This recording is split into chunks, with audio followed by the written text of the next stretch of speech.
Ladies and gentlemen, welcome back to Let's Dev. Today we are continuing work on our Nuclear Throne fan project of adding a third dimension to the game.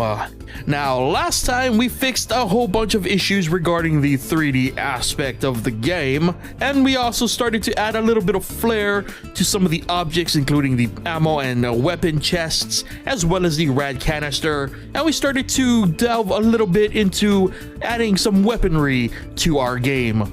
Now, the plans for today are to first off fix the orientation of the player based on the general angle of the camera, as well as hopefully build a proof of concept of the combat mechanics, as well as test the whole depth concept, as in seeing the dangers behind a wall, for example. And if we have time, we'll also work on a couple of bells and whistles just to wrap things up in a nice fancy bow. So clearly we have a lot on our plate today, so let's not waste any more time talking and let's get to a bit of coding. So we've already got the image angle set to the direction of the mouse cursor. Is it as easy as adding view angle to this whole thing? View angle 0 plus? I don't think so, but let's just see what happens when we do that. Is that no. Well, in fact, that kind of screws everything up. Okay, let's see if good old complicated code fixes it.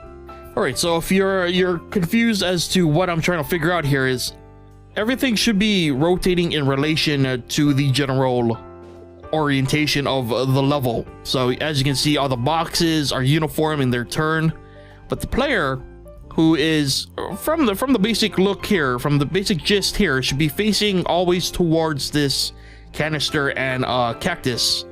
But as we rotate, he starts overturning, much like the issues we used to have with the boxes.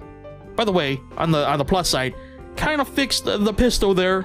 Pistol works a little bit better now. Doesn't look like it's missing its middle barrel. So, you know, on the plus side, fix the pistol. Okay, so disabling image angle gets it working in the proper orientation. Now we just need to figure out how to get the rest of it working. Okay, so I'm going to try and use the exact same code that we've been using for every other object in the player object and see how that functions. Okay, we're getting somewhere. Proper orientation, proper 3D, it's working. We just need to incorporate that into the image angle. So is it as easy as just setting the image angle to point direction? Will that give us what we need? Okay. Ooh, we're gonna have to fix that pistol. What is happening with that pistol? We are bending time and space with the pistol. Oh, I like how we go from holding a regular pistol and we turn the camera.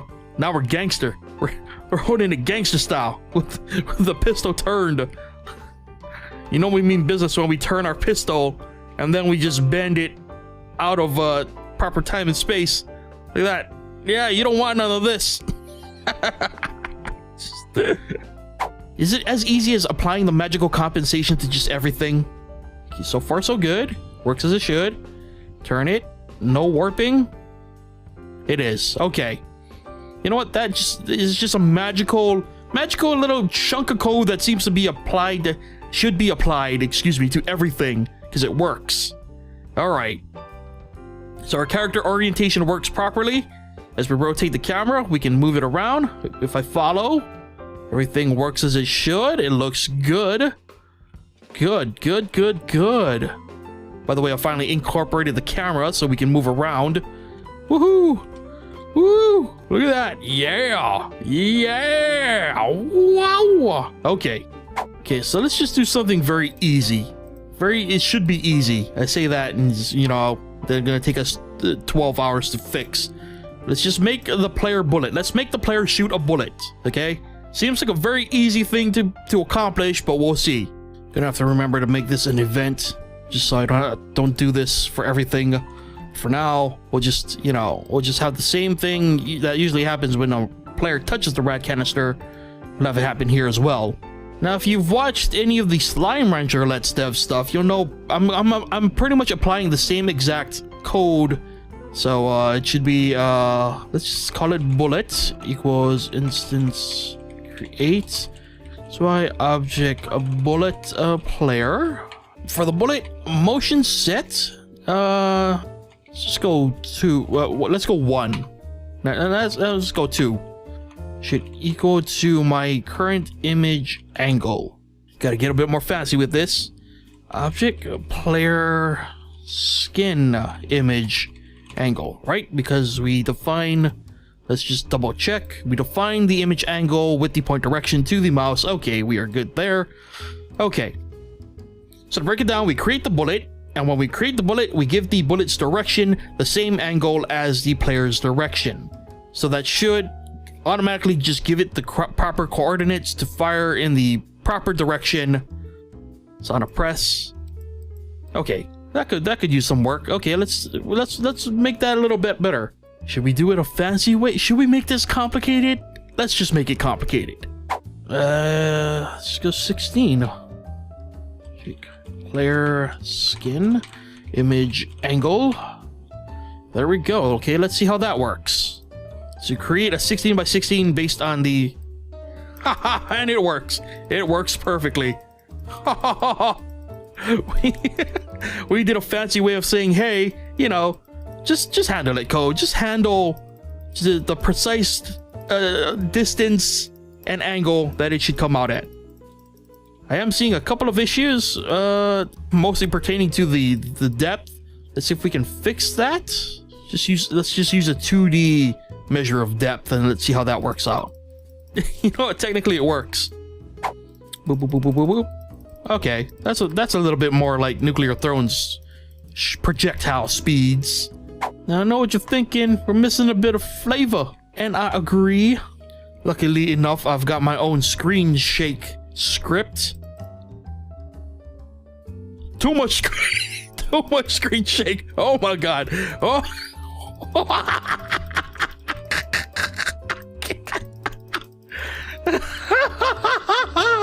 I haven't used the script in a while. Okay, well, that's a little better.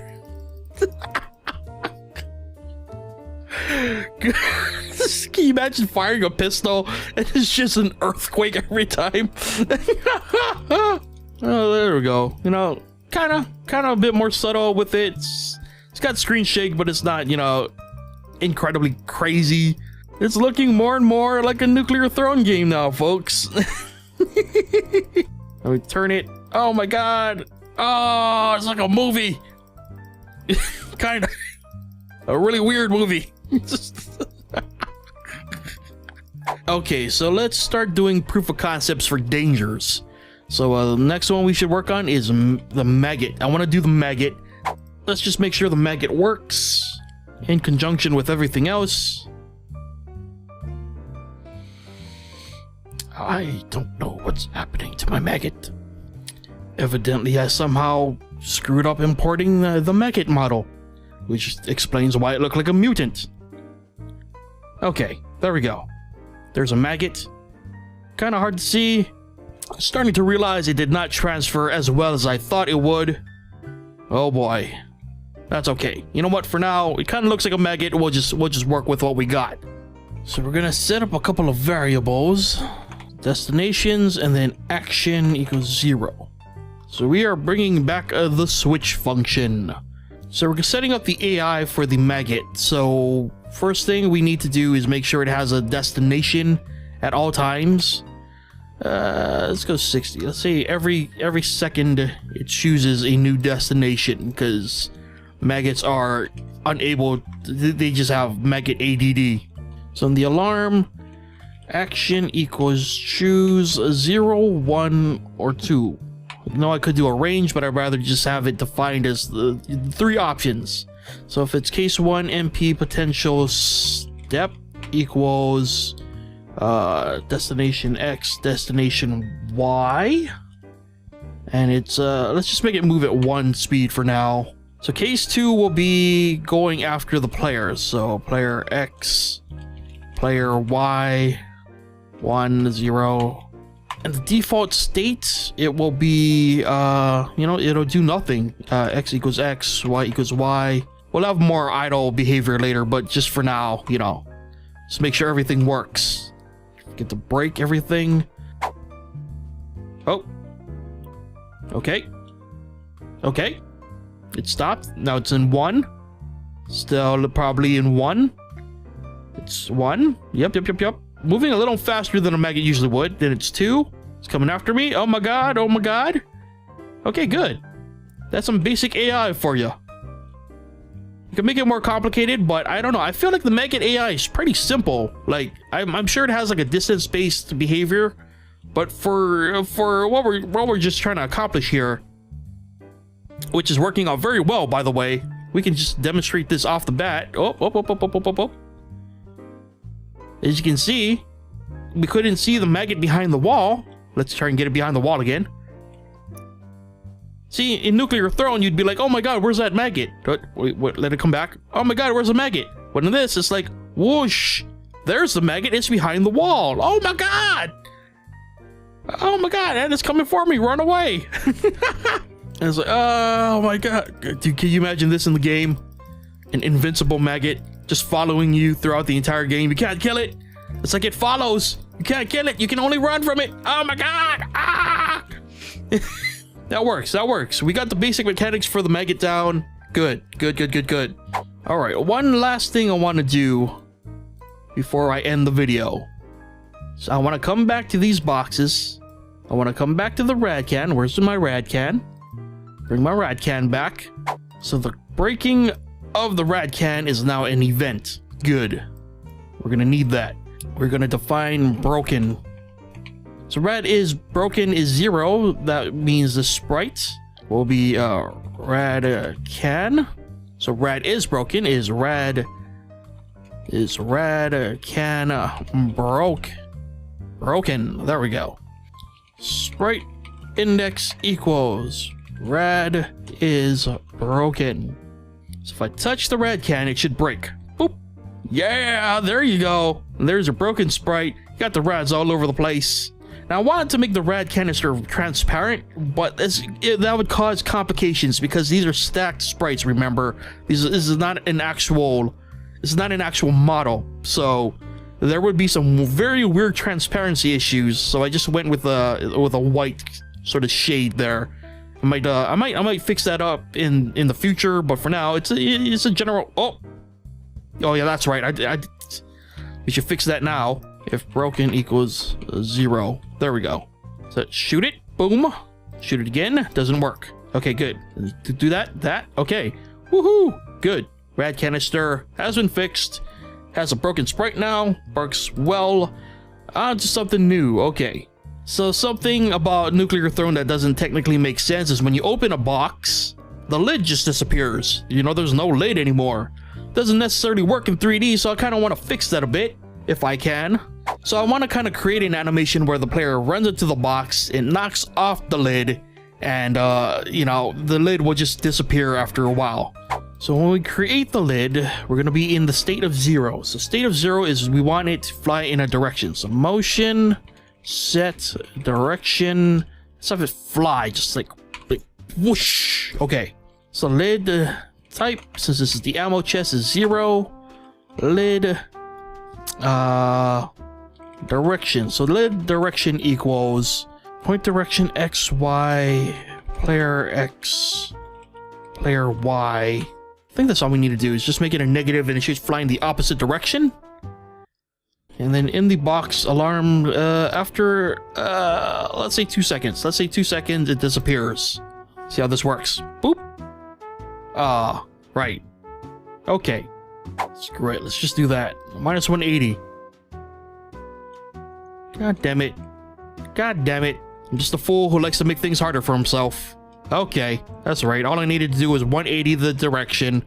Let's see how I can make this a little bit more fancy. Boop. Oh. Boop. So if the state is 0, that means it's flying off. We want it to stop. So it switches to the state 1. Then when it's on state 1, we're gonna have it do a flashing effect, and then when it hits its peak, we're gonna destroy it. If state equals 1, so I think that should work. Just tweak with the visibility. So let's see. I don't know how to use variables. Silly me. There you go. There you go. Boop. We're gonna do a very incremental slowdown. Bop it. Bop it. Okay. Cool. It works. I know it doesn't seem like much right now, but we'll work on it in the future. It's a starting point, you know? But, you know, while we're here, let's add the same bit of code to the weapons chests. Boop. There you go. Gotta change the orientation on that lid. Boop. Boop. Pop. Yeah. Dude, we are getting there. We are slowly but surely getting there. Look at this. It's looking more and more like Nuclear Throne with every episode. I'm loving it. We're even fixing continuity errors in Nuclear Throne here on Let's Dev. We're adding lids to boxes that used to not have lids. So, you know, we're making history here, folks. It's history. Alrighty, well, we've done a lot today. We've made a lot of progress, a lot of positive. Oh, you know, so far so good. Nothing is really broken that I can see. We fixed, you know, we fixed a lot. You know, let's just take a look. Boom. Boom. Yeah. It looks even better at an angle. It looks even better at an angle. Look at that. Boosh. Haha. And we'll pop this. Boosh. Look at that. Ah. Look at that. It's looking so dang good. Ah, yeah. So obviously there are still things to fix, like poop. You know, the poop HUD should be here. I might just go with draw GUI in the end because I don't know how to fix it. I can't even fathom how I would fix it. But yeah, you know, I'm happy with what we've done here today. We're making so much progress, so much great progress. At least we're not taking steps back. You know, that's the important thing. So you gotta stay positive is what I'm trying to say.